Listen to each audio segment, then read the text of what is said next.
Namaskar dosto. Let's understand formal and informal English today. Understanding when to use each style is key to effective communication. Let's start with the uses first.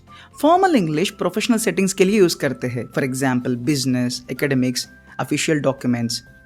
और informal English just casual settings के लिए friends, family, informal gatherings. When it comes to communication, especially written communication, formal English को use करते हैं letters, reports, essays लिखने में. और informal English just casual texting, text messages on WhatsApp and Instagram और emails to friends. आजकल कोई emails लिखता है क्या? सब कुछ सोशल मीडिया पर ही होता है.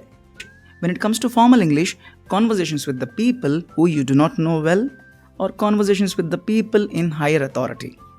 Informal English में conversations with the people you know well. Now let's see the characteristics. When it comes to formal English, we use full sentences and proper grammar. In formal English में you can be more relaxed in terms of grammar. आपको ज़्यादा grammar पर ध्यान देने की ज़रूरत नहीं है. You can use short phrases. When it comes to formal English, you use polite and respectful tone. In formal English में conversational tone, friendly tone, casual tone. When it comes to formal English, avoid contractions. Say cannot, should not, do not. In formal English में you can use contractions. Can't, shouldn't, don't. When it comes to formal English, use precise vocabulary and avoid slang. In formal English में use slang, no problem at all, not a big deal. Let's see some examples now.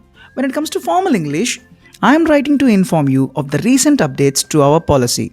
In formal English में, hey, just wanted to let you know about the policy changes. Second example, when it comes to formal English, would you be so kind as to provide me with the necessary documents? In formal English में, can you send me the documents when you get a chance? That's it for today. Thank you.